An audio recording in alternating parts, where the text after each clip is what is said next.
عايد نسيومي عدى كيما قبت اللسان يا عايد نسيومي عدى كيما قبت اللسان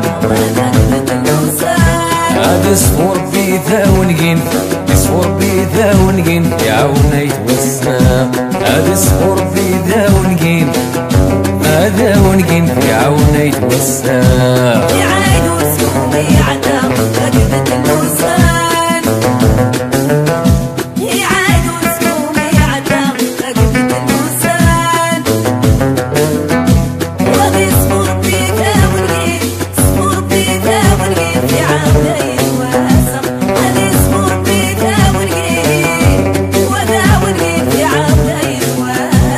عايد نسيومي عدى ومصيغ رسول يا عايد نسيومي عدى ومصيغ رسول يا فرحت جديد في سروري تسياد يا فرحت جديد في سروري تسياد يا عايد نسيومي عدى قبت اللسان يا عايد نسيومي عدى قبت اللسان وهذا صفور بيذا ونقين صفور بيذا ونقين في عاونا يتواسع هذا صفور بيذا ونقين وهذا ونقين في عاونا يتواسع يوضوينا يا غنان بدني مسيورة يوضوينا يا غنان بدني مسيورة أماك غاية من شاق ودي الغدرة الساعة أماك غاية من شاق ودي الغدرة الساعة يا عايد نسيومي عدى قبت اللسان يا عايد نسيومي عدى قبت اللسان وهذا صفور بيذا ونقين صفور بيذا ونقين في عاونا يتواسع هذا صفور بيذا ونقين وهذا ونقين في عاونا يتواسع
ساير رشايس من العواري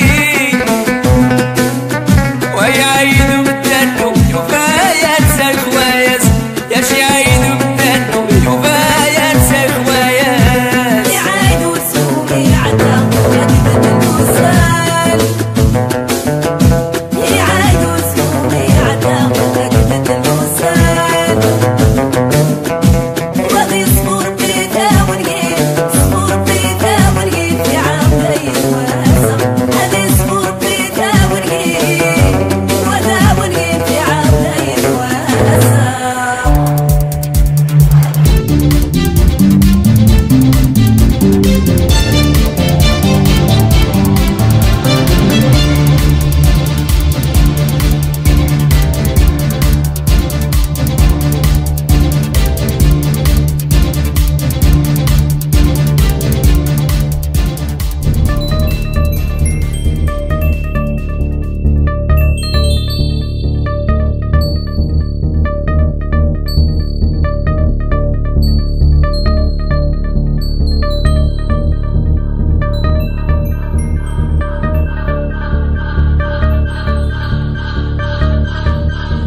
Voilà, c'était un cadeau à notre fidèle auditrice de Serrelâche, Leïla, la belle Leïla de Bruxelles, fan de son frère évidemment et de Nourdine Orho, l'Akh Nourdine que vous avez écouté.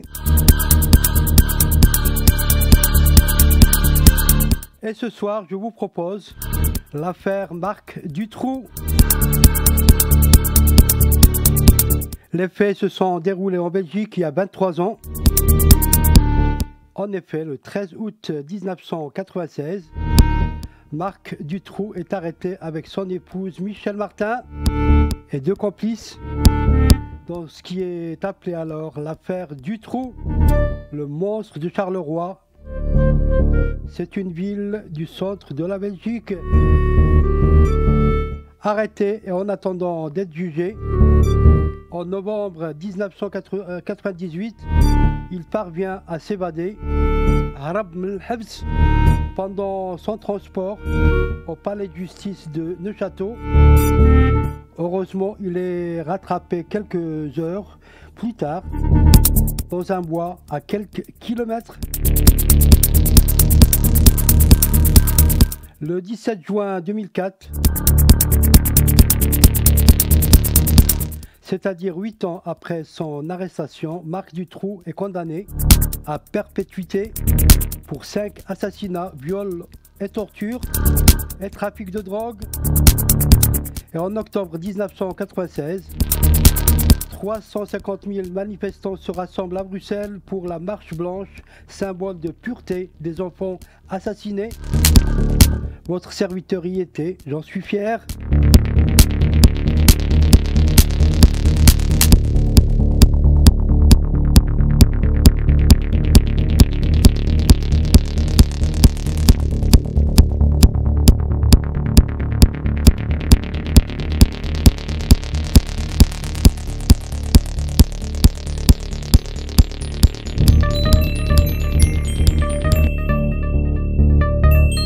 Et en hommage donc aux 4 enfants disparus, Mélissa Rousseau, 9 ans, Julie Lejeune, 8 ans et demi, Anne Marchal, 17 ans, et Fieu Lambrex, 19 ans. 2 autres enfants ont été kidnappés mais par chance libérés après l'arrestation de Dutroux. Sabine Dardenne, 12 ans, et Laetitia Delay, 14 ans.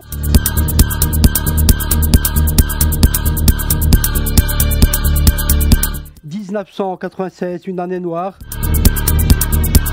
une année qui a ébranlé l'État belge, les institutions belges.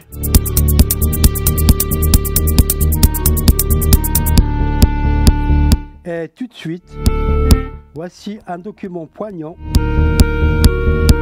L'émission de France 2 fait entrer l'accusé, animée par Christophe Andelat. L'affaire Dutroux, le monstre de la Belgique. Faites entrer l'accusé. Bonne soirée.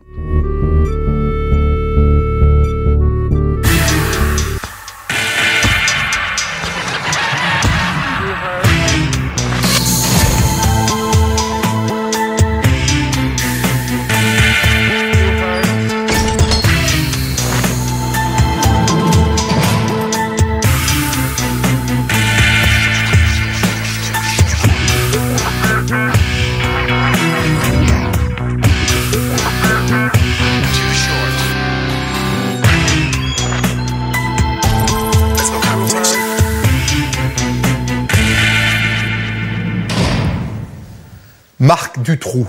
On découvre son visage le 15 août 1996 au cœur de l'été, à la une de tous les journaux et de toutes les télés d'Europe.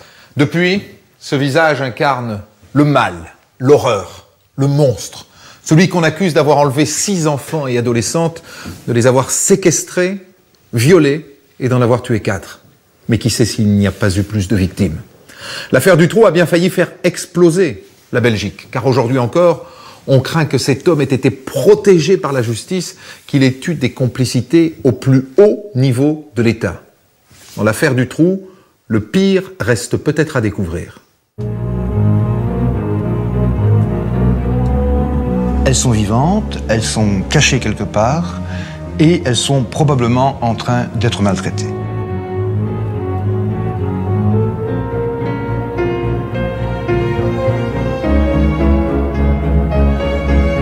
Marc Dutroux craque et il dit au procureur Bourlet « Je vais vous donner 2 filles ».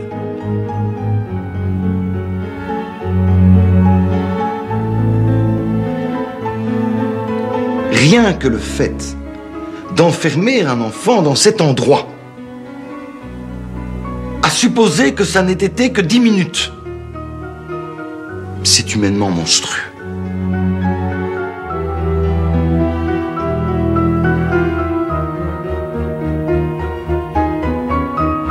Il y a quelque part un réseau de pédophilie qui, malheureusement, devient presque la seule chance pour eux que leur fillette soit encore vivante.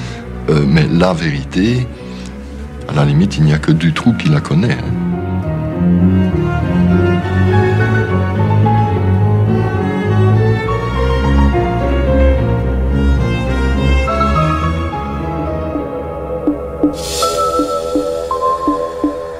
C'est là que tout commence, à Grasse-aux-Lognes, dans la banlieue de Liège, à 150 km de la frontière française. Le 24 juin 1995, une belle journée d'été. C'est le début des vacances et Mélissa joue dans son jardin avec sa copine Julie. Elles ont toutes les deux le même âge, 8 ans. Vers 17h, les 2 fillettes demandent l'autorisation d'aller près du pont de l'autoroute qui relie Liège à Bruxelles. Elles vont faire coucou aux voitures, comme elles le font de temps en temps. Mais cette fois-ci, elles ne rentrent pas et Karine, la maman de Mélissa, alerte toute sa famille. Karine téléphone le samedi soir, je crois qu'il doit être 6h30, 7h, quelque chose comme ça. C'est Michel, mon mari, qui décroche et Karine explique donc que Mélissa est partie se promener avec sa copine Julie et qu'elle n'est pas rentrée, qu'elle se tracasse. Karine savait très bien où Mélissa partait pour aller se promener, en tout cas au moins une partie du chemin. Donc elle est allée là où Mélissa avait dit qu'elle allait et elle n'a rien trouvé. Donc ça ne ressemblait pas du tout à Mélissa, donc elle a été alertée immédiatement. C'était inquiétant pour elle dès le départ. Un quart d'heure plus tard, les gendarmes sont sur place et ils refont le parcours supposé des fillettes. Sans résultat. Julie et Mélissa ont disparu sans laisser de traces. Mais les enquêteurs sont rassurants. Pour eux, c'est une simple fugue. Les parents n'y croient pas. Quand les enquêteurs ont sous-entendu que c'était plutôt une fugue, ça a été un non catégorique. Jamais de la vie, jamais, jamais, jamais, c'est impensable. C'était une offense pour nous. Pour les parents, c'est impossible, c'est inconcevable. C'était une injure, vraiment, c'était comme une injure de nous dire de leur dire que Mélissa ou Julie auraient pu fuguer. Elles avaient bon vivre, elles étaient bien, elles préparaient une petite fête pour l'école, elles chantaient, elles dansaient, elles étaient souriantes, avenantes.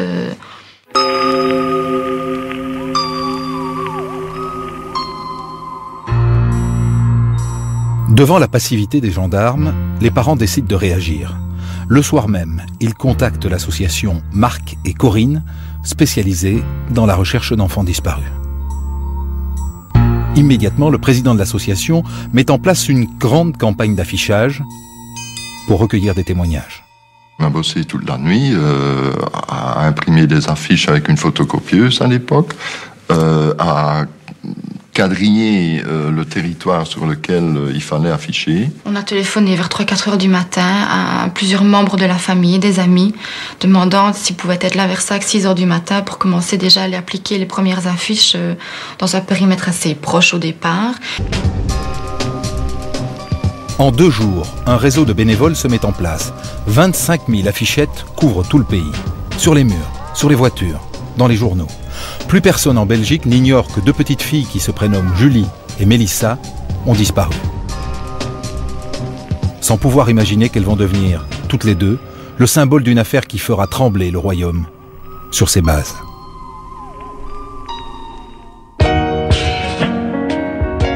Dès le début, les journalistes José Dessart et Léon Michaud, qui animent l'émission Faits divers, très connue à la télé belge, s'intéressent de près à la disparition des 2 fillettes. Ils sentent que quelque chose ne tourne pas rond et rencontrent les parents. Qu'est-ce qu'ils pensent de l'enquête? Qu'est-ce qu'ils vous disent du travail qui est effectué par les gendarmes à l'époque? Disons qu'effectivement, la gendarmerie arrive assez vite le soir même sur les lieux, mais en ordre dispersé et sans coordination. C'est-à-dire qu'il n'y a pas de périmètre de sécurité, on emploie les chiens pisteurs, mais ils ne partent pas de la maison, on les fait partir directement du pont, là où les petites disaient vouloir aller. Il n'y a pas de descente du parquet d'abord, puis pas de descente du labo de la PJ, on ne relève pas les micro-traces dans la chambre des petites. On ne dit pas aux parents, surtout n'entrez pas dans la chambre pour ne pas, justement, perturber et détériorer les micro-traces. Donc, les parents doivent eux-mêmes organiser les premières battues, mais ils ne savent pas contrôler tout le monde. Chez eux, on passe, on va et on vient, et on détruit peut-être des traces. Tout ça manque tout à fait de prise de conscience de l'importance de ce qu'il faut faire à ce moment-là. Lorsqu'il y a un hold-up, la police réagit d'une toute autre façon. Hein. Qu'est-ce qu'ils pensent les gendarmes? Il y a des choses qui les avaient stupéfaits. C'était par exemple qu'ils ont dû prêter un GSM parce que les gendarmes n'en avaient pas, par exemple. Et ils en riaient. Ils trouvaient que c'était vraiment... Enfin, c'était pas comme dans les films, hein, c'était vraiment de l'amateurisme et du sous-équipement, comme si finalement cette affaire était une simple affaire de routine. Peut-être d'ailleurs au début a-t-elle été considérée comme une affaire de routine, puisque vous savez qu'on pense tout de suite à des fugues dans ces cas-là, et on dit toujours, bon, elles seront revenues demain ou après-demain. Le problème évidemment, c'est que si elles ne reviennent pas, ben, les premières heures ont été perdu. C'est peut-être ça l'explication quand même, c'est que ça peut être une fugue au moment où ils arrivent, donc pourquoi prendre toutes ces précautions? Ben oui, mais même une fugue pour des enfants de 8 ans, vous vous rendez compte? Des enfants de 8 ans tout seuls sur une route qui ont fugué, ils sont en danger. Il faut donc une autre réaction pour tout ce qui est disparition d'enfants. Ça, il faut vraiment que la société prenne conscience de ça.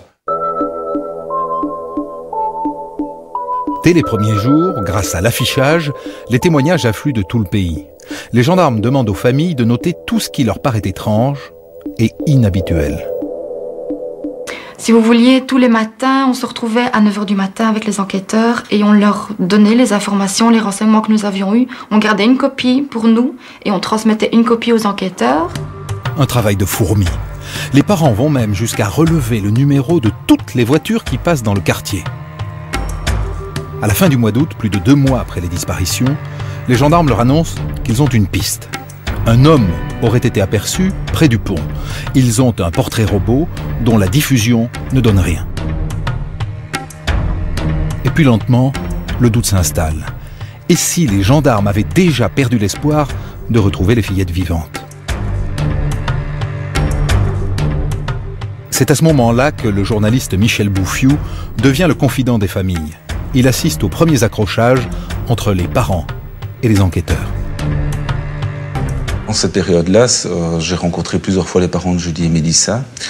Et je me souviens notamment d'une rencontre. Un soir, je suis arrivé chez eux. Il y avait un enquêteur qui était là, quelqu'un de la police judiciaire de Liège. Et je me souviens que cette personne était un peu moqueuse par rapport à certaines hypothèses qui étaient évoquées par les parents de Julie et Mélissa, qui étaient convaincus que leurs enfants étaient en vie. Et il était très clair qu'au niveau de l'enquête, des autorités judiciaires en général, on était tout à fait dans une autre logique. On pensait, on avait comme a priori que ces enfants devaient être morts le jour même de leur enlèvement ou très peu de temps après, et que l'enquête du coup ne présentait pas le même degré d'urgence. On avait l'impression que il cherchait des corps et il cherchait d'abord des coupables. Et là, on était en désaccord avec eux parce que nous cherchions les petites et nous étions convaincus qu'elles étaient vivantes. Donc nous cherchions Julie et Mélissa vivantes, eux, ils cherchaient des coupables. Et là, il y avait vraiment un écart, on n'arrivait pas à s'entendre à ce niveau-là. On sentait bien qu'il y avait un décalage entre eux et entre nous. C'est l'incompréhension. Et les familles découvrent que l'enquête est peut-être victime de rivalités policières. On s'est bien rendu compte qu'il y avait des tensions entre les enquêteurs parce qu'il y avait d'une part la gendarmerie, il y avait d'une part la police communale, il y avait la BSR, donc la brigade spéciale de recherche, et puis il y avait le parquet. Et on se rendait compte que quand on donnait l'information à l'un, les autres ne l'avaient pas. Alors que logiquement, on avait eu très tôt une réunion et un enquêteur, un agent en tout cas de la BSR nous avait expliqué, nous on centralise tout, mais on travaille ensemble évidemment. À Liège, pour superviser l'affaire, la juge d'Outreau a nommé un homme de la PJ, le commissaire Lamoque. Mais sur le terrain, ce sont des gendarmes qui mènent l'enquête. Cette rivalité entre police et gendarmerie est l'une des clés de l'affaire Dutroux. Elle aura des conséquences dramatiques. De leur côté, les familles réclament au juge l'accès au dossier. La juge Martine Dutroux le leur refuse. Le juge d'instruction n'a jamais voulu communiquer le moindre renseignement aux parents de Julie et Mélissa. Et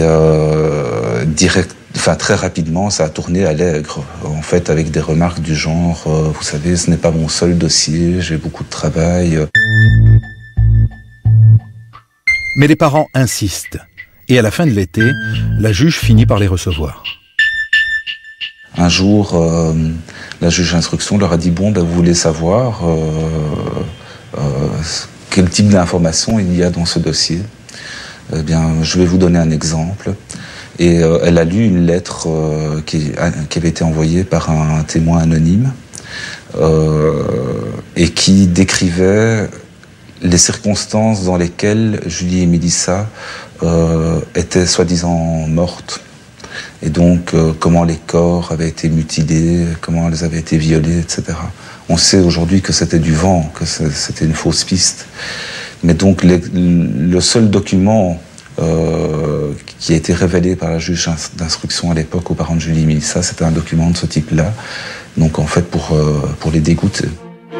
D'un côté, les familles, de l'autre, la justice. Le dialogue est rompu.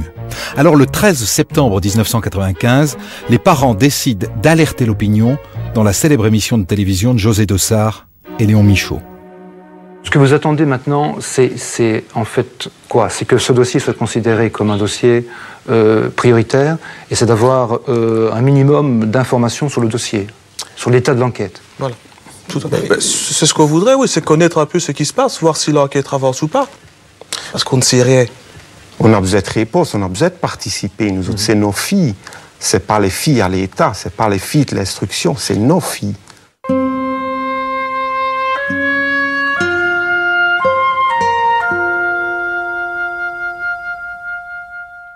Qu'est-ce qui fait comme ça qu'une émission de la télévision nationale s'intéresse à ce qui pourrait être un petit fait divers, bon, pour la locale, la disparition de 2 fillettes? Léon Michaud. Je pense qu'il faut se remettre un peu dans l'état d'esprit de l'époque. Les fillettes disparaissent au mois de juin. Ça dure 2 mois, 2 mois et demi, 3 mois. Je pense que l'affaire prend de l'ampleur dans l'opinion publique, si vous voulez. Je pense aussi que l'opinion publique, à un moment donné, après 3 mois, se dit elles sont mortes.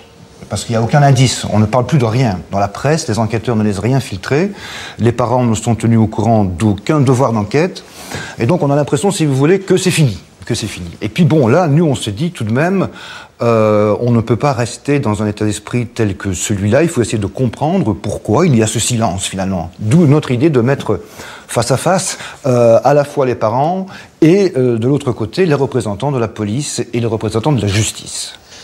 Quand vous rencontrez les parents de Julie et Mélissa, dans quel état d'esprit est-ce qu'ils sont? Il y a quelque chose de tout à fait extraordinaire qui transparaît dans la préparation de cette émission et dans cette émission elle-même, dans le débat, c'est que il y a une conviction profonde chez les parents qui va, je pense, emporter tout, une conviction profonde, nos fillettes sont vivantes. Elles sont vivantes, elles sont cachées quelque part et elles sont probablement en train d'être maltraitées. Restons sur l'avant-émission, c'est ça qu'ils vous disent? C'est ça. S'ils font cette émission-là, c'est parce que ils croient très fort que cette émission va aider à retrouver leur fillette vivante. S'il vous plaît, donnez-nous accès au dossier, qu'on puisse vous aider. Mais d'où ils sortent cette conviction? C'est juste une intuition? C'est une conviction qui est ancrée en eux, qui s'avérera évidemment exacte, y compris dans les termes de souffrance qui ont été endurés. C'est une conviction qui est chevillée à leur corps, qui, je pense, leur permet de tenir et qui implique, si vous voulez, implicitement comme hypothèse l'idée qu'il y a quelque part un réseau de pédophilie qui, malheureusement, devient presque la seule chance pour eux que leur fillette soit encore vivante. Si c'est un prédateur isolé, un fou, un malade, il les a tués. Si c'est un réseau, elles sont, hypothèse évidemment qui est terrible. À la fois, imaginez que la seule condition pour qu'elles soient vivantes, c'est qu'elles sont dans un réseau de pédophiles, quelque chose de terrible, mais ils sont prêts à assumer ça. Quand on regarde évidemment ces images tant d'années après, il y a une chose qui ne saute pas aux yeux, mais que l'on sait maintenant, c'est qu'au moment où vous êtes là tous en plateau, les gamines, elles sont vivantes. Ah oui, donc la conviction des parents s'est avérée exacte. Elles vont vivre probablement encore plusieurs mois après cela. Cette émission à la télévision belge agace les enquêteurs, qui reprochent aux familles de trop parler aux journalistes. Les enquêteurs, la juge ont évoqué cet argument puisque vous travaillez avec les médias, puisque vous en parlez trop, etc., puisqu'il y a des interventions publiques, et ben nous on vous dira rien. Mais de toute façon, ils disaient déjà rien avant. Donc, c'était vraiment eux, c'était leur prétexte pour encore moins donner. Les enquêteurs ne diront plus rien aux familles. Est-ce que les familles ne savent pas? C'est qu'au même moment, dans le plus grand secret, la gendarmerie a déjà le nom d'un suspect. Un certain Marc Dutroux. Ils l'apprendront beaucoup plus tard, beaucoup trop tard. 2 mois après la disparition de Julie et Mélissa, à l'autre bout du pays, 2 autres jeunes filles disparaissent. Elles s'appellent Anne et Effieux. Et elles sont tout juste majeures. Elles passent leurs vacances sur la côte, à Ostende, avec quelques amis. On est en août 1995, elles ont loué un bungalow. Le 22 août au soir, Anne et Effieux se rendent seules en tramway au casino de Middelkerk, de l'autre côté d'Ostende. Elles ont des places pour un spectacle d'hypnose. Pendant le spectacle, elles sont invitées sur scène. Sur la vidéo tournée ce soir-là, on peut voir Effieux en débardeur et Anne vêtue de jaune, hypnotisée par le magicien.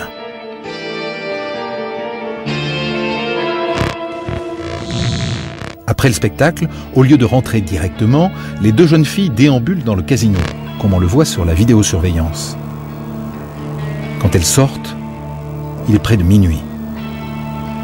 Elles prennent alors le dernier tram qui s'arrête à Ostende, c'est-à-dire à mi-parcours. Arrivées au terminus, elles sont aperçues une dernière fois à proximité de la gare. Il est alors plus d'1 heure du matin.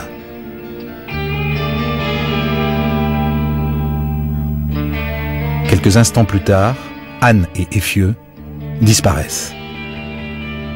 Le lendemain, prévenus par des amis qui ne les ont pas vus revenir au bungalow, le père de Anne alerte la police locale. Mais les policiers goguenards refusent d'enregistrer la plainte. Ils rient un peu sur ça. Ils disent, mais ici, il y a beaucoup de disparitions et certainement, ils sont dans un lit avec un garçon quelque part. Ils vous ont dit ça? Oui, oui. Ils ont dit ça aussi aux amis. Et les amis ont répondu à ce moment, immédiatement, ils ont répondu, mais c'est pas possible parce que Anne et aussi Yves, ils ont tous les deux un copain. Donc, c'est pas possible qu'ils font comme ça. Et la police a répondu, moi je suis marié. Et il a ri comme ça. Et il voulait dire que c'est possible. Ça n'est que le 6 septembre, soit 15 jours plus tard, qu'un juge d'instruction est enfin nommé, presque par hasard. Les gendarmes ou les enquêteurs voulaient faire des écoutes téléphoniques du poste de M. Marchal pour enregistrer un éventuel appel significatif. Et quand il a dit, ben oui, ok, ça va de soi, pourquoi pas. Enfin, je suis un peu surpris, mais enfin, pourquoi pas, si ça peut aider. Oui, mais alors, ont-ils ajouté, ce sera à vos frais. Alors il a dit, oui, mais il faut pas rire quand même, là, vous poussez le bouchon. Et pourquoi est-ce que ce sera à mes frais? Parce que pour que ce ne soit pas à vos frais, il faut désigner un juge d'instruction. Alors il a dit, ben alors désignez. La police interroge quelques témoins. Les dunes sont ratissées. En vain. Nous sommes 2 mois après la disparition de Julie et Mélissa et personne ne fait encore le lien entre les deux affaires. À ce moment-là, personne ne fait le rapprochement, en tout cas au niveau des médias, entre ces disparitions successives. Les policiers non plus ne feront pas le lien. L'enquête s'enlise et la disparition de Anne et Effieux tombe dans l'oubli.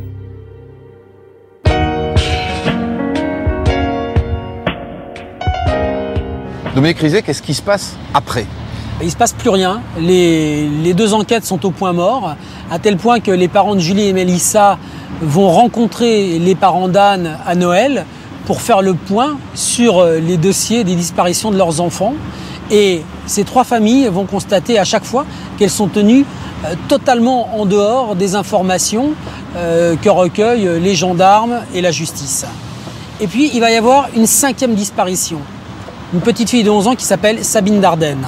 Qui disparaît comme les autres sans laisser de traces? Aucune trace. Elle part à l'école le matin à 7h30. On ne retrouvera ni sa bicyclette, une grande bicyclette, ni son cartable. Et là, les gendarmes n'auront pas la présence d'esprit peut-être d'aller chercher quelqu'un qui pourrait circuler dans une camionnette, ce qui paraît plus facile pour emporter une bicyclette.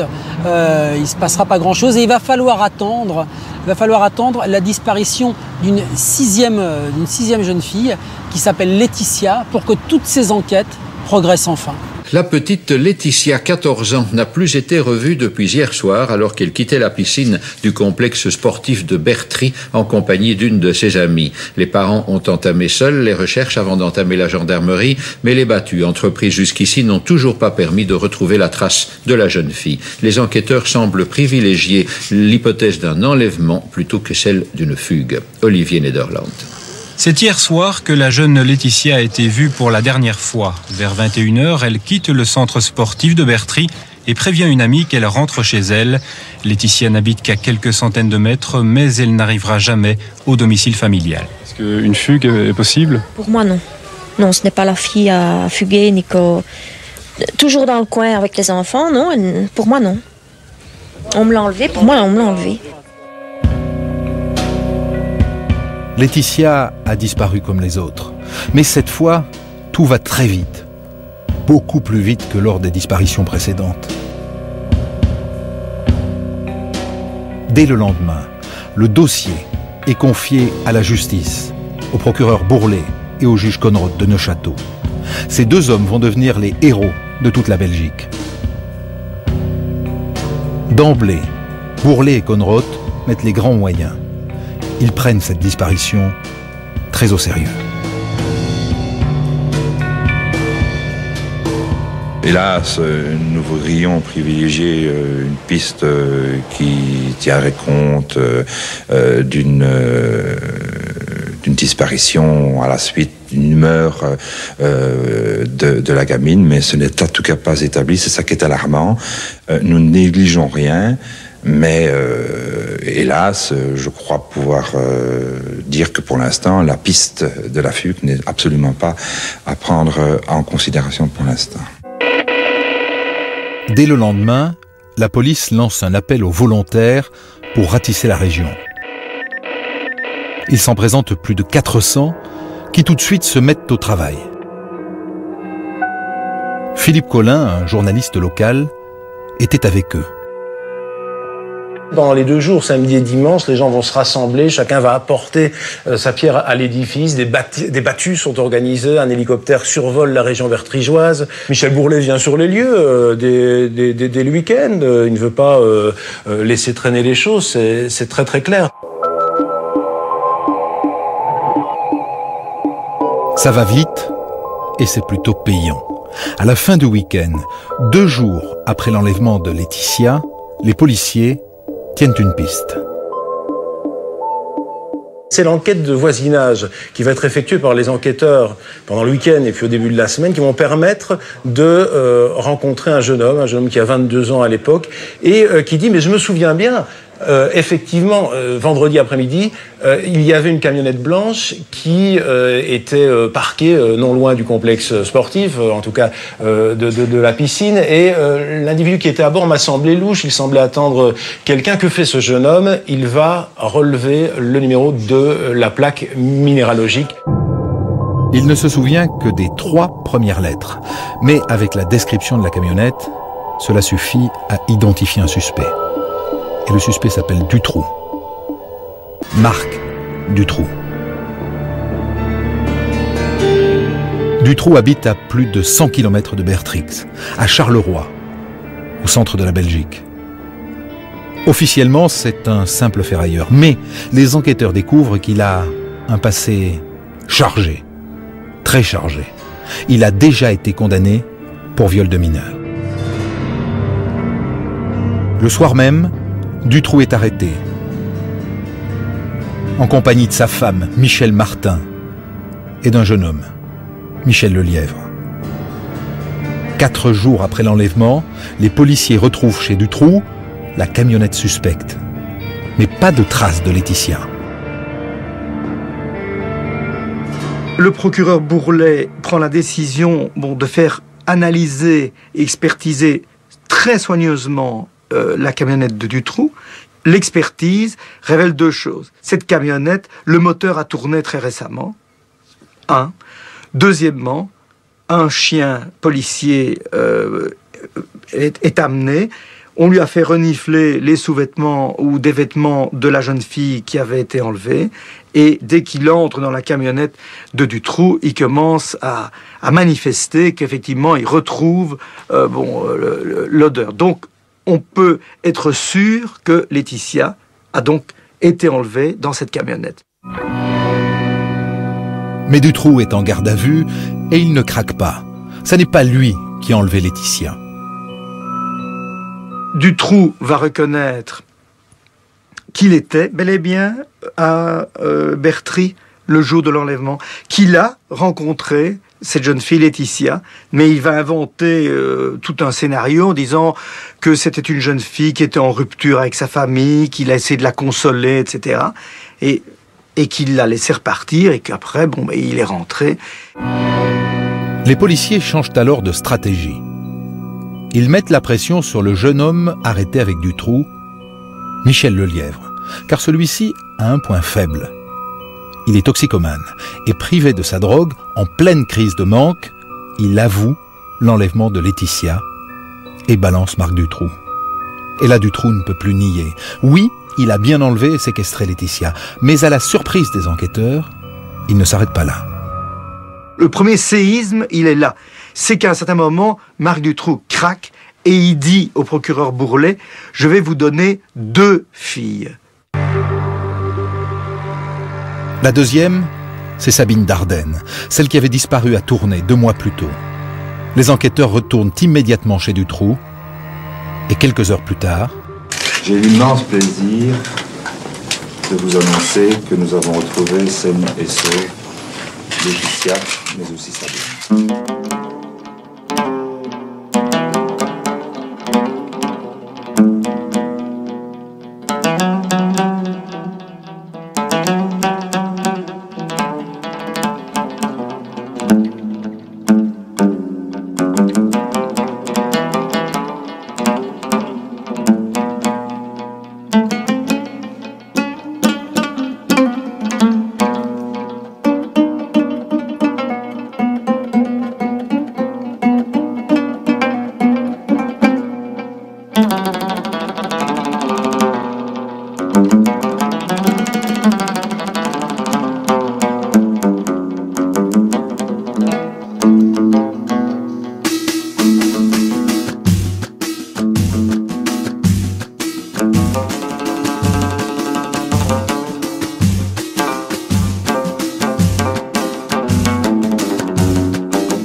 صداقة ومحبة كبيرة بيني وبينك صداقة ومحبة كبيرة كيديري نساك البال نساك البال ياللي نسيتينا بيني وبينك صداقة والمحبة كبيرة بيني وبينك صداقة والمحبة كبيرة كيديري نساك البال نساك البال ياللي نسيتينا بيني وبينك صداقة ومحبة كبيرة بيني وبينك صداقة ومحبة كبيرة كيديري نساك البال نساك البال ياللي نسيتينا بيني وبينك صداقة والمحبة كبيرة بيني وبينك صداقة والمحبة كبيرة كيديري نساك البال نساك البال ياللي نسيتينا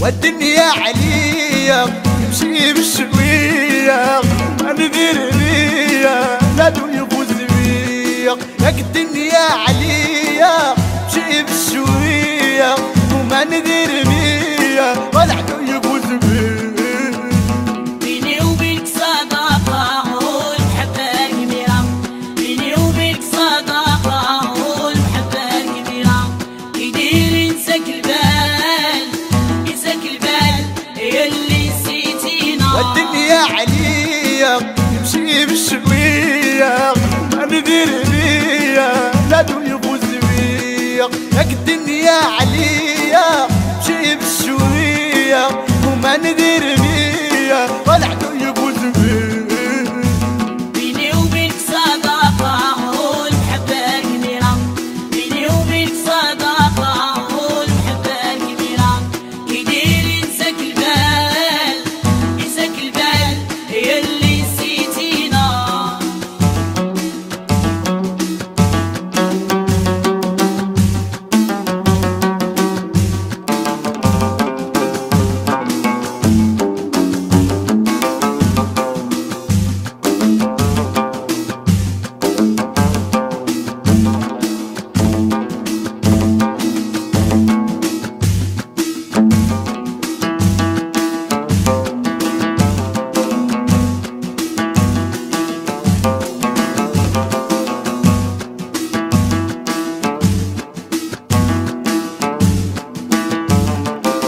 كلامك حلاوة كلامك حلاوة وعينيك بنزاع وطمع يتسالى فلوس تقاضى وتبقى خسارة كلامك حلاوة كلامك حلاوة وعينيك بنزاع وطمع يتسالى فلوس تقاضى وتبقى خسارة بيني وبينك صداقة والمحبة كبيرة بيني وبينك صداقة والمحبة كبيرة كيديري نساك البال نساك البال ياللي نسيتينا كلامك حلاوة كلامك حلاوة وعينيك بنزاع وطمع يتسالى فلوس تقاضى وتبقى خسارة كلامك حلاوة كلامك حلاوة وعينيك بنزاع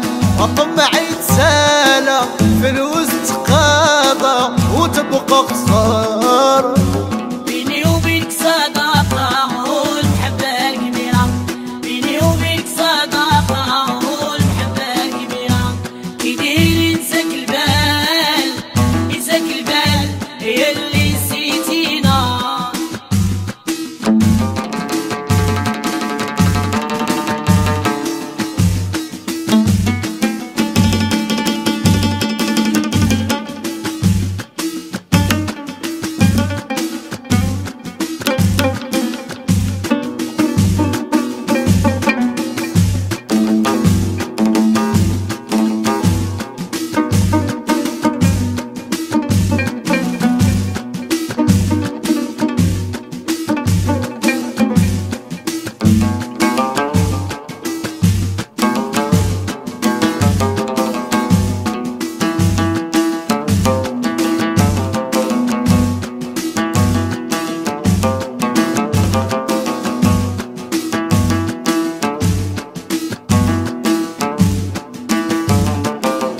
سلامي سلامي سلامي الغالي لميتي ومويا وهو بحياتي انا رحياتي وانتي منسية سلامي سلامي سلامي الغالي لميتي ومويا وهو بحياتي ومحياتي وانتي منسية بيني وبينك صداقة والمحبة كبيرة بيني وبينك صداقة والمحبة كبيرة يدير ينساك البال ينساك البال يلي نسيتينا سلامي سلامي سلامي الغالي لميتي ومويا وهو بحياتي انا رحياتي وانتي منسية سلامي سلامي سلامي الغالي لميمتي وبويا هو محياتي ومحياتي وانتي منسية بيني وبينك صداقة والمحبة كبيرة بيني وبينك صداقة والمحبة كبيرة يدير ينساك البال ينساك البال يلي نسيتينا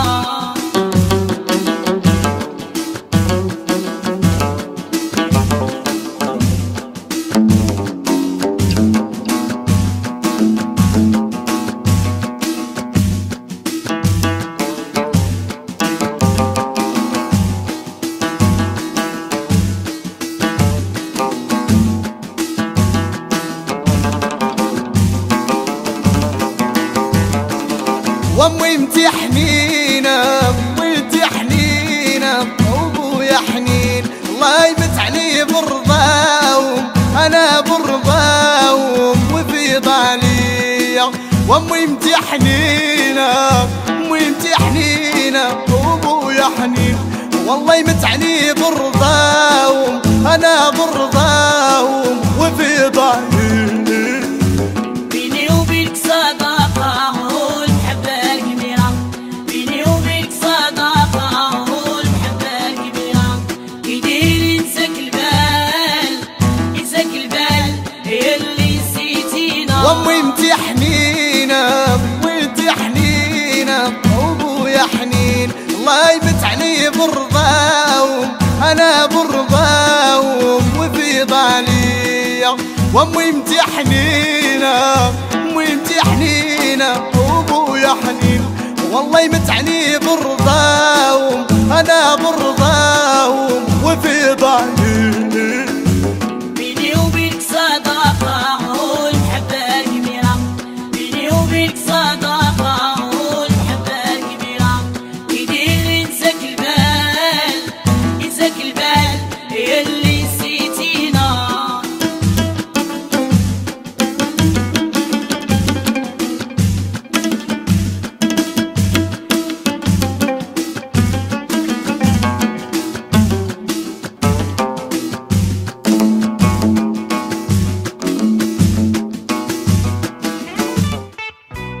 Respirez à plein poumon.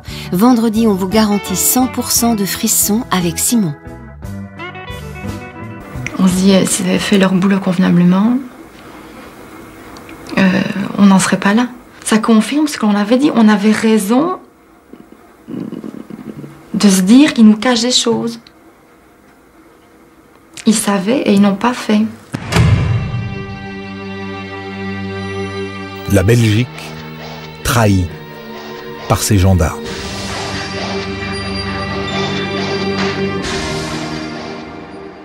Qu'est-ce que vous auriez envie de dire à ces gendarmes qui, par leur inconséquence, ont laissé mourir 2 petites filles?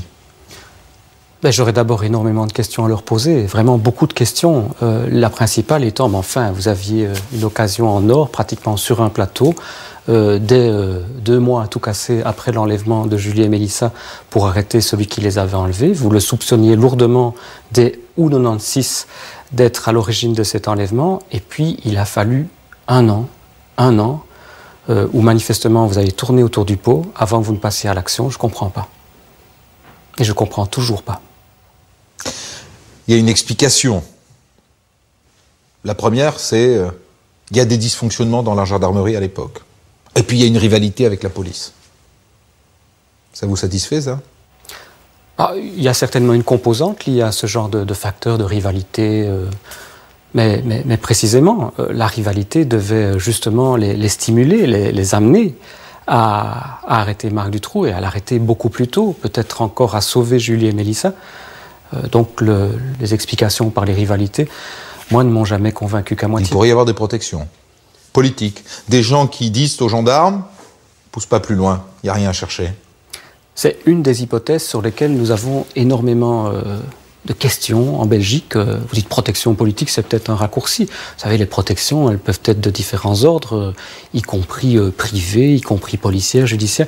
Et effectivement, lorsque vous avez, à partir d'une affaire, qui est ici une affaire d'enlèvement d'enfants, des éléments de trafic d'armes, des éléments de trafic de papier, des éléments de traite des êtres humains, des éléments de trafic de voitures de luxe, de vol de camions, de toutes sortes de choses de ce genre-là, eh bien, il y a là des indications qu'on n'est pas simplement face à un petit malfrat paumé, mais qu'il y a peut-être derrière ou autour de lui d'autres personnes, d'autres personnalités, et quelque chose qui fait davantage système qu'une criminalité au sens commun du terme. L'autre version, plus simple, c'est que les gendarmes ont voulu pousser leur avantage plus loin, jusqu'à avoir des certitudes, et puis un jour ils descendent à la cave, et puis ils tirent pas sur le bon bout de fer qui leur libère pas la bonne porte, qui leur donne pas l'accès aux petites filles, et puis voilà, juste la faiblesse d'homme. Oh, elle a dû intervenir, mais 12 mois c'est un peu long pour une faiblesse aussi grave. 12 mois c'est un peu long, d'autant que, on va me dire, mais on devait le prendre en flagrant délit, ça aurait permis de boucler un dossier plus solide, ça aurait permis d'avoir des preuves beaucoup plus probantes, certes, mais justement, après Julie et Mélissa, Marc Dutroux et ses complices ont encore fait des enlèvements. Ils ont enlevé encore 4 enfants ou jeunes filles après ces deux-là, et donc les occasions, je vais dire qu'elles se sont malheureusement multipliées. Et dans chaque cas, une nouvelle fois, je dois dire que le plateau de la balance a penché dans le mauvais sens. Depuis l'arrestation de Marc Dutroux, le procureur Bourlet et le juge Conroth ont récupéré l'ensemble du dossier Dutroux et on met à leur disposition une centaine d'enquêteurs de plus. L'enjeu, c'est de savoir si derrière le monstre ne se cachent pas des complices. Tout le monde cherchait une explication, tout le monde aussi voulait une punition exemplaire pour les gens qui étaient responsables de cet état de choses, mais tout de suite aussi, l'idée était que il n'était pas possible que quelque chose d'aussi horrible se passe sans qu'il n'y ait une organisation derrière tout ça. C'était peut-être trop simple d'imaginer qu'une seule personne pouvait se comporter comme un monstre. Et si Dutroux n'était qu'un pion au cœur d'un vaste réseau pédophile? La question se pose car 4 jours après l'arrestation de Marc Dutroux, on arrête Michel Nioul, un Bruxellois de 54 ans. Les policiers se sont aperçus qu'il a passé de nombreux coups de fil à Dutroux avant et après l'enlèvement de Laetitia. Interrogé, il reconnaît avoir rencontré Dutroux par l'intermédiaire de Michel Lelièvre, mais dit-il, il devait réparer ma voiture. Mais quand les Belges découvrent le visage patibulaire de Michel Nioul, pour eux, il n'y a aucun doute, cet homme à la tête de l'emploi. Alors, Nioul, je pense que c'est plutôt le personnage ou le visage de ce personnage qui va être perçu par l'opinion publique. Quelle est-elle, cette image? Eh bien, c'est celle d'un homme qui a les traits bouffis, qui est mal rasé, quelqu'un qui finalement vient de vivre des heures et des heures d'interrogatoire, donc qui n'est pas prêt, parce que Nioul dans la vie porte costume cravate, et puis là on voit un individu qui est sale, dans les yeux duquel certains lisent le vice, et c'est un petit peu la première image qu'on aura de Nioul, bien sûr, qui sera ainsi publiée, véhiculée par les médias. Les photos qu'on montre de lui à ce moment-là sont particulièrement, comment dirais-je, adaptées à l'image qu'on peut se faire d'un individu de cet acabit. Le délit de sale gueule, ça existe, et bien là, ça existe. En plus, Nioul a déjà été condamné, il y a 20 ans, pour escroquerie. Et il a une réputation sulfureuse. Tout de suite, on sait, par parce que la rumeur publique nous dit que Nioul est quelqu'un qui a un carnet d'adresses bien rempli, donc qui fréquente des hommes politiques, des financiers, que c'est aussi quelqu'un qui a participé à de nombreuses partouzes. Michel Nioul a toujours dit, n'a pas contesté qu'il avait participé pendant une période de sa vie seulement, j'insiste, pendant une période de sa vie, à des partouzes, et qu'il est allé dans des boîtes échangistes, etc. Et de cela, on dit oui, il a rencontré X, Y et Z. Il vous répondrait probablement à ma place que d'habitude, dans ce genre de circonstances, on ne se balade pas avec un paquet de cartes de visite, mais c'est vrai qu'il connaissait du monde, c'est vrai qu'il connaissait du monde dans le milieu associatif, c'est vrai qu'il connaissait beaucoup de gens à Bruxelles, aussi bien dans le milieu des affaires que dans le milieu politique. Les fameuses partouzes, Nioul les organise dans ce café qu'il a acheté en 1982, mais aussi dans ce château aux environs de Bruxelles. Partouzeur au carnet d'adresses bien rempli, il pourrait être le chef d'un réseau pédophile alimenté par Marc Dutroux.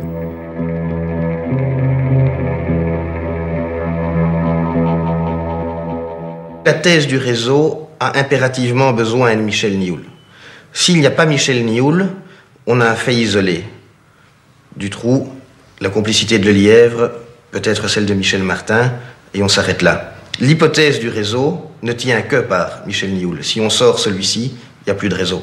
C'est la seule personne qui pouvait jouer ce rôle de lien entre les exécutants et un éventuel réseau, puisqu'il avait peut-être les éventuels clients de par ses mœurs, puisqu'il avait peut-être les éventuelles protections, puisqu'ils avaient peut-être les éventuelles connaissances.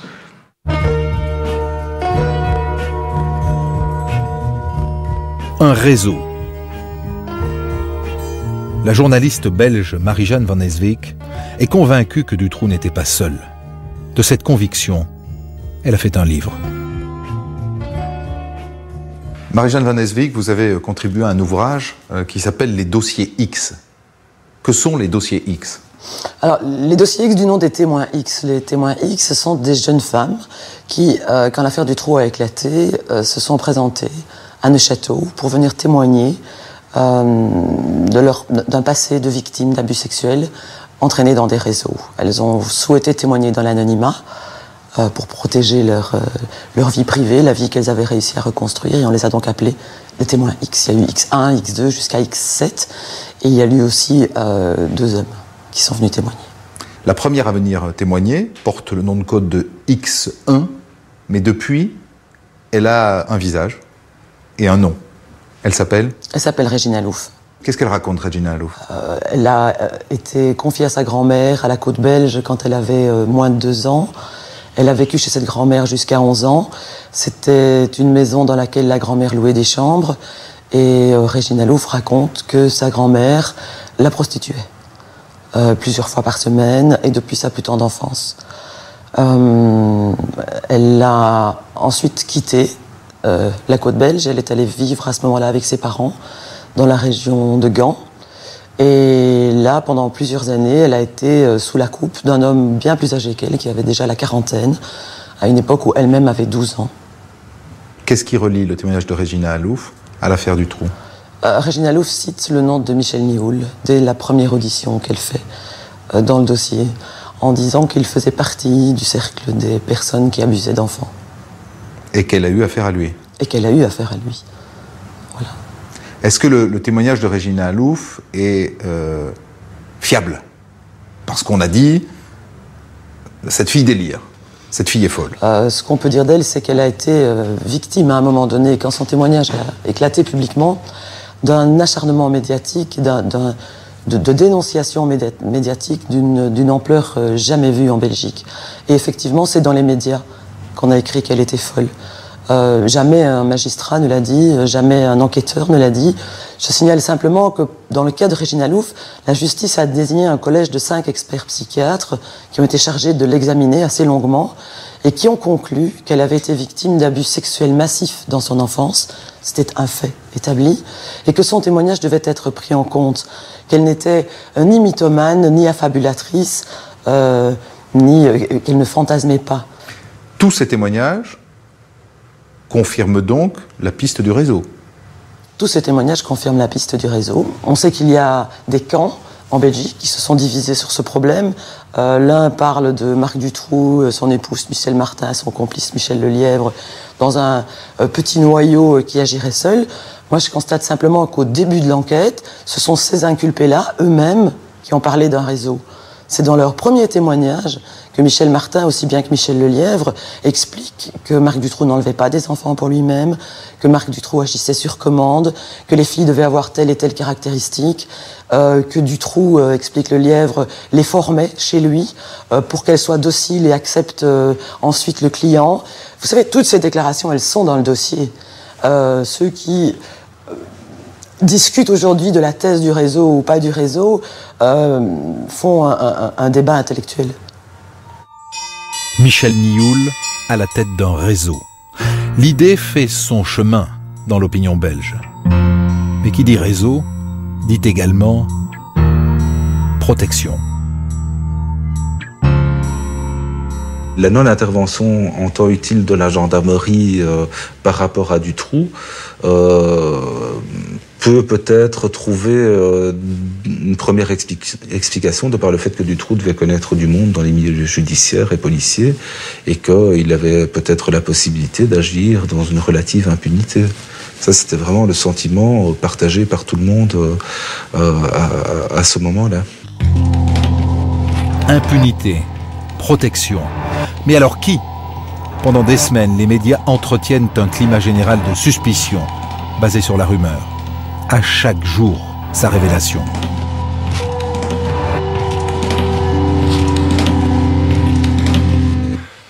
Les médias ont plutôt eu un rôle d'agitateur. Ils ont joué le rôle de quatrième pouvoir qui s'affirme, et qui met les autres pouvoirs sur la sellette en quelque sorte. Le rôle des médias pendant la première partie de l'affaire a été de transformer ce qui aurait dû rester un fait divers, tragique certes, mais un fait divers, en phénomène de société et en tremblement de terre, en séisme pour la Belgique.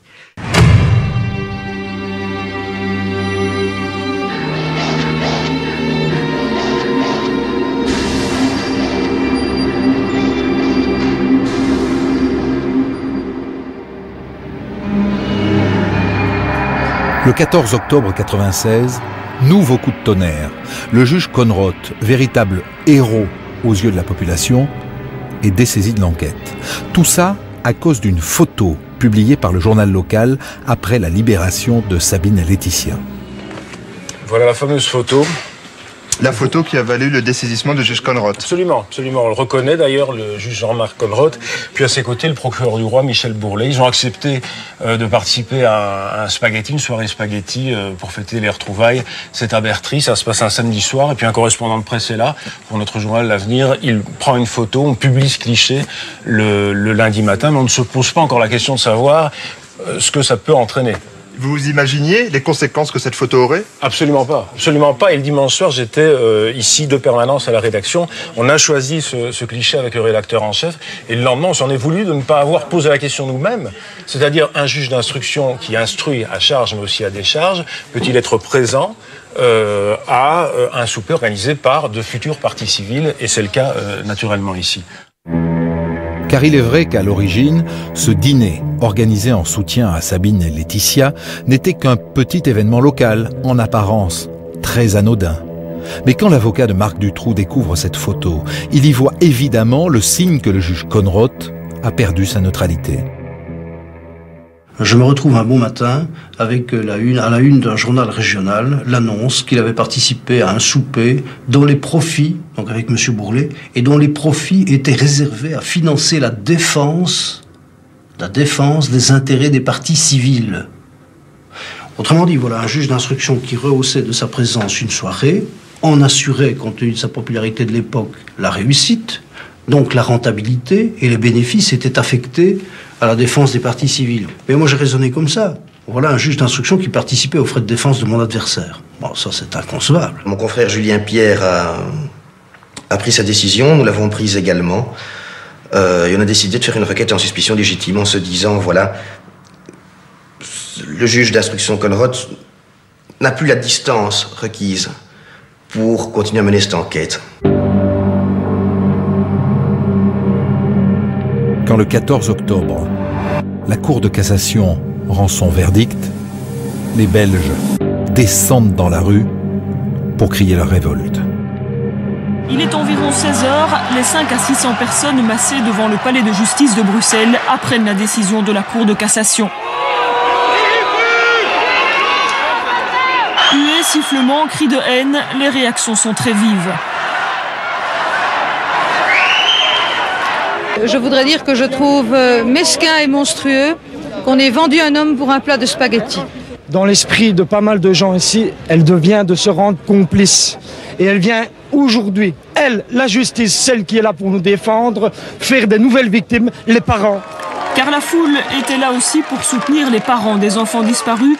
Et quand le papa d'Anne Marshall est sorti du palais de justice, c'était à nouveau la cohue. Mais par après, l'émotion. Julie et Mélissa, la justice a assassiné encore une fois. C'est ça. Non, je dirais simplement que la Cour de cassation et Mme Linkendown soit incompétente ou corrompue. C'est tout ce que je dirais. Avec le dessaisissement du juge Conrot, les familles qui se sont longtemps battues contre l'institution judiciaire ont l'impression de perdre leur principal allié. Et ça, pour moi, ça voulait dire qu'on voulait étouffer tout. Parce que le juge Conrot, il voulait savoir tout.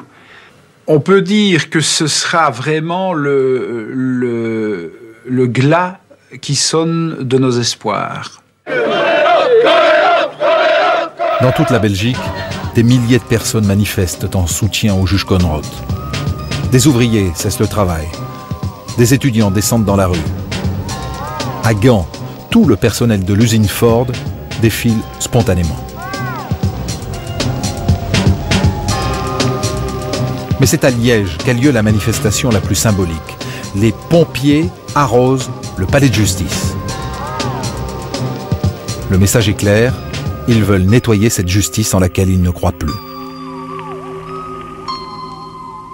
Disons que le désistement de Conrot est apparu comme étant, d'une certaine façon, la confirmation que des puissants étaient à l'œuvre et qu'ils ont souhaité écarter Conrot parce qu'il ne faisait pas partie de la bande, éventuellement, hein, ou parce qu'il était trop performant en tant qu'enquêteur. Ça accélère le ressentiment profond de la population pour tout ce qui est l'establishment, le système, comme disent les parents. Quel establishment, c'est-à-dire le pouvoir judiciaire, le pouvoir policier, le pouvoir économique, le pouvoir politique aussi. Tous ces gens-là sont complices, quelque part. Une semaine plus tard, le 20 octobre, plus de 320 000 personnes manifestent leur désir de justice. C'est la Marche Blanche, la plus grande manifestation populaire en Belgique depuis la fin de la Deuxième Guerre mondiale. Ça ne devait être qu'un petit rassemblement en souvenir des enfants. C'est une marée humaine qui déferle sur Bruxelles.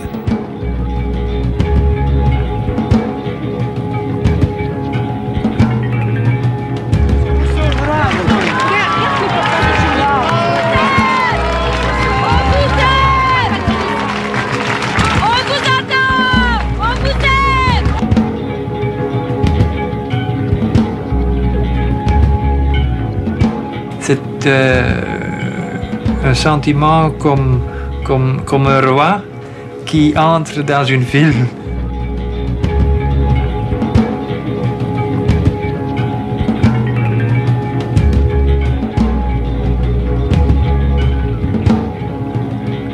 Pour moi, la Marche Blanche était pour l'honneur des filles qui sont assassinées. Ça, c'était pour l'honneur pour eux. Et pour moi, c'était la première fois de nouveau que j'ai pu rire de nouveau.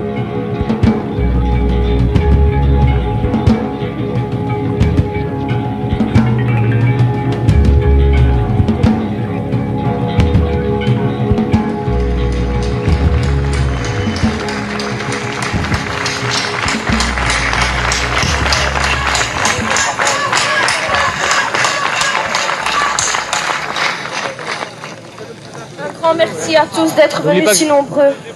Merci. Merci aussi à tout le monde d'être venu.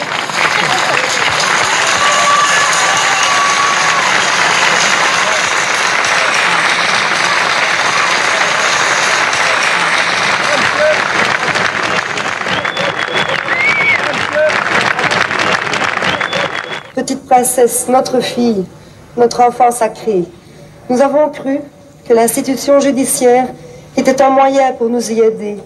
Nous avons dû déchanter. Jusqu'au jour où un juge a décidé de mettre tout en œuvre, mettre toute son énergie, ses moyens physiques, intellectuels et légaux pour traiter vos vies d'enfants, à vous, Laetitia, Sabine, Julie, Mélissa, Anne et Effie, non comme des dossiers d'instruction habituels, mais comme des dossiers sacrés, sacrés comme vos vies, sacrés comme l'amour, jusqu'au jour où un juge a bien voulu vous considérer comme des princesses à sauver. À partir de ce 20 octobre, l'affaire Dutroux n'est plus un fait divers. C'est une affaire d'État. La marche blanche, vous y étiez? Oui, bien sûr, bien sûr. Pourquoi est-ce que les Belges manifestent comme ça au moment du dessaisissement du juge Conrot? Et je crois que ce qui frappe tous les Belges, c'est le fait que, fondamentalement, ceux qui avaient tergiversé, qui avaient tourné autour de Dutroux pendant 12 longs mois sans passer à l'acte, sans l'arrêter, eux se sortaient d'affaires sans guère même de remarques, de questions autour de leur rôle, en tout cas à cette époque-là, alors que les deux magistrats qui, eux, avaient sauvé des enfants et avaient pu donner une réponse aux questions que les parents posaient à la justice et à la police belge depuis 14 mois, ces deux-là se trouvaient tout d'un coup mis hors jeu, en tout cas l'un d'entre eux, Jean-Marc Conrot, du simple fait d'une participation tout à fait bon enfant à un repas spaghetti. Vous voyez, pour beaucoup de gens, ça paraissait tout à fait anormal qu'un problème de ce type-là en vienne à annuler, à effacer l'action extraordinaire que ce magistrat avait pu conduire et surtout les résultats qu'il avait pu obtenir, à savoir l'arrestation de Marc Dutroux. Même si, vous en conviendrez, l'idée d'aller manger ses spaghettis n'était pas bonne. Oh, c'était peut-être pas la meilleure idée qu'il ait jamais eue, le juge Conrot. Et donc, certes, il était possible de saisir Jean-Marc Conrot, mais il était tout aussi possible de considérer que c'était un incident tout à fait marginal, presque banal, en tout cas, d'après les témoignages de certains autres magistrats qui ont osé dire plus tard que, fondamentalement, on avait là peut-être été vraiment chercher la petite bête sur le crâne de Jean-Marc Conrot. Parce qu'au même moment, Bourlet dit « J'irai jusqu'au bout, si on me laisse faire ». Lui laisse entendre qu'il y a quand même de sacrées pressions. Oui, le monde judiciaire, ce n'est pas nouveau, est un monde ultra hiérarchisé, en Belgique comme ailleurs. Et donc je pense qu'au moment où Jean-Marc Conrot est dessaisi, la question se repose à nouveau de savoir si, cette fois-ci, le pouvoir judiciaire va surmonter cette espèce d'inclination qu'il a dans certaines grandes affaires à laisser se terminer les choses en queue de poisson. Le lendemain de la marche blanche, le gouvernement belge réagit. Il crée une commission d'enquête parlementaire pour faire toute la lumière sur le travail de la justice, de la police et de la gendarmerie dans cette affaire. Et grande première, enfin, les familles longtemps ignorées par la justice sont placées au cœur des débats. Le président de cette commission invite les parents à entrer dans l'hémicycle, à quitter les bancs du public et à dire « vous êtes parmi nous, les représentants du peuple ». Donc il quitte les bancs du public et de la presse pour venir se mêler, entrer carrément dans l'hémicycle de la commission. Il y avait plus qu'un symbole là, hein. Donc les politiciens en place sentaient qu'il fallait absolument aussi être du côté des parents. Je tiens avant toute chose à vous souhaiter la bienvenue ici dans le Palais de la Nation. Sachez que vous êtes ici, chez vous. Vous devez donc vous y sentir tout à fait à l'aise et surtout totalement libre. Et pour la première fois, les auditions sont retransmises en direct à la télévision belge. Pendant 2 mois, tous les soirs, la commission va battre tous les records d'audience. C'est devenu une sorte de série télévisée passionnel, on regardait ça plutôt que de regarder les feuilletons habituels. On est dans la télé-réalité, là, à mort, il se passe des choses. On voit le président de la commission qui prend un dossier, qui dit « Je vous prends le dossier et nous allons examiner tout ce qu'il y a dans tous vos écrits, etc. » On assiste à une saisie en direct à la télévision. Les gens ont vécu ça d'une manière extraordinairement proche. Je veux dire, les coups de fil que nous recevions, les courriers, les interpellations dans la rue. Quand on était arrêté à un feu rouge, des gens vous interpellaient en disant je vous ai regardé hier soir, il y a encore telle et telle question à poser. Face aux 8 parlementaires, policiers, gendarmes et magistrats doivent s'expliquer, se justifier. Toute la Belgique espère comprendre pourquoi Dutroux n'a pas été arrêté plus tôt et pourquoi Julie, Mélissa, Anne et Effieux n'ont pas été sauvés. Et les parlementaires sont très durs pour ces hommes et ces femmes en charge de l'enquête qui, manifestement, n'ont pas été à la hauteur. Je suis perturbé, je vous le reconnais, tous les deux, parce qu'il y en a un de vous deux qui ne dit pas la réalité et la vérité. Et je me demande si celui ou celle, je ne m'exprime donc pas, se rend bien compte de ce qu'il est en train ou de ce qu'elle est en train de faire. Je peux prendre la parole? Faut pas répondre, hein. Ça, c'est une question qui va dans votre âme, de vous deux. Et j'espère qu'un jour, on pourra se revoir et se regarder dans les yeux. En 2 mois, la commission interroge plus de 100 personnes, mais il n'y aura aucune révélation sur d'éventuelles protections. L'opinion commence alors à penser qu'on ne connaîtra jamais la vérité. Il y a en tout cas trop de choses qu'on ne sait pas. Ce qui permet déjà tout de suite de raviver toutes les polémiques, puisque d'aucuns peuvent légitimement penser que c'est parce qu'on nous les cache, parce qu'on ne les cherche pas, et d'autres rétorquer aussitôt que ça c'est de la légende et que c'est simplement parce qu'on ne peut pas toujours tout trouver et tout expliquer. La Belgique est divisée en deux. Il y a les fondamentalistes pour lesquels il y a des réseaux et des protections, et il y a ceux pour lesquels il n'y en a pas. Alors c'est un peu curieux parce que les fondamentalistes disent que si on n'a rien trouvé depuis 6 ans, c'est bien la preuve qu'il y a des protections. Et les révisionnistes, si je puis dire, disent écoutez, quand on a des moyens pareils qu'on cherche pendant 6 ans et qu'on ne trouve pas, à un moment donné, il faut mettre un terme au fantasme morbide et se dire que si on ne trouve pas, c'est peut-être parce qu'il n'y a rien à trouver. Je crois qu'un jour, on arrivera à une version qui sera globalement satisfaisante. Maintenant, dire qu'on aura la vérité, je dirais bien que dans n'importe quelle affaire, vous n'avez jamais la vérité. Vous avez une vérité judiciaire de laquelle vous vous contentez ou pas. Mais la vérité, à la limite, il n'y a que Dutroux qui la connaît. Hein. Et je ne pense pas que lui, il la dira un jour.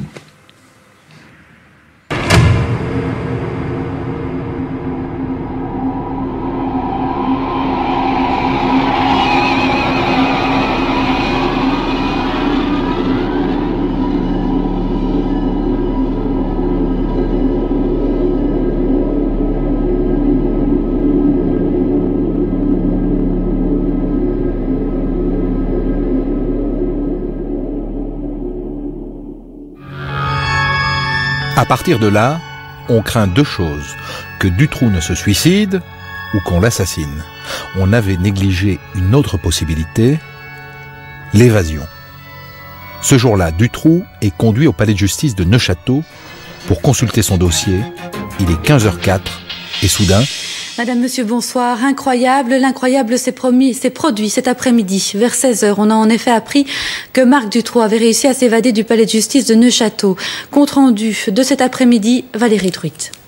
15h04, Marc Dutroux s'évade du palais de justice de Neufchâteau où il consulte son dossier, comme depuis plusieurs jours d'ailleurs.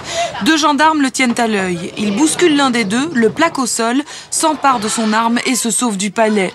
Une fois dehors, il braque un automobiliste et prend la direction d'Arlon au volant d'une Renault Mégane. Nous avons vu 2 personnes qui couraient, un gendarme derrière lui, à peu près 10 mètres, donc d'intervalle, ils couraient tous les deux comme s'ils avaient le feu au cul, comme on dirait.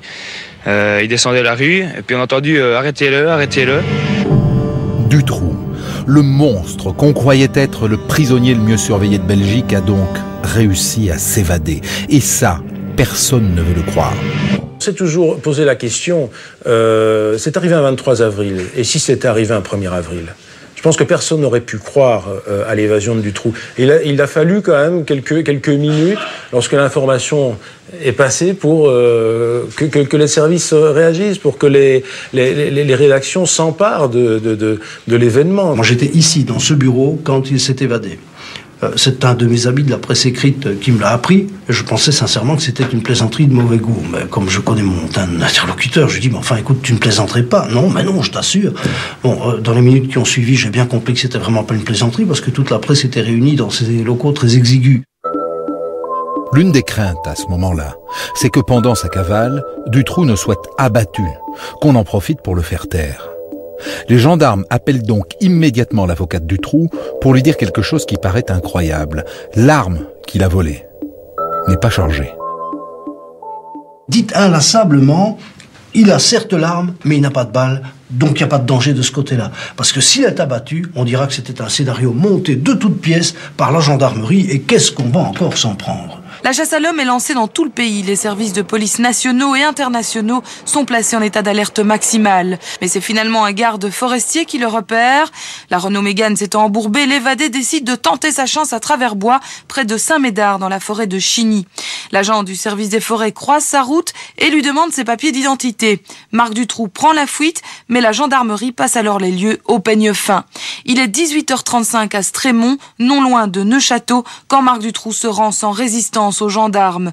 Une demi-heure plus tard, il est ramené à Neufchâteau, mais cette fois à la caserne. Dernière étape de cette journée de cavale, la prison d'Arlon. La cavale de Dutroux n'a duré que 3h30. Le soir même, les ministres de l'Intérieur et de la Justice démissionnent. Tout un pays est une fois de plus humilié. Maintenant, c'est le procès que tout le monde attend. Juin 2004. Dans le box, il y a Marc Dutroux, Michel Martin, leur complice Lelièvre et Michel Nioul. Les débats vont durer 106 jours. Et au bout de ces 106 jours, les jurés statuent. Il n'y a pas de réseau, pas de complot, pas de protection, pas d'affaire d'État. Les seuls coupables étaient dans le box des accusés. Marc Dutroux est condamné à perpétuité, Michel Martin à 30 ans de prison, Lelièvre à 25 ans. Quant à Michel Nioul, il est blanchi pour les enlèvements et s'en tire avec 5 ans pour trafic d'ecstasy.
استغفر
والي يا جدع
Allez, Nezha Atlas. Et pour notre ami Si Mohamed El Ghawi, en tout bien, tout honneur, voici l'ami des enfants, le chanteur marocain spécialiste des chansons pour les petits, Abdelali El Ghawi. L'Akh Abdelali, top 3. Et qu'Allah protège nos enfants.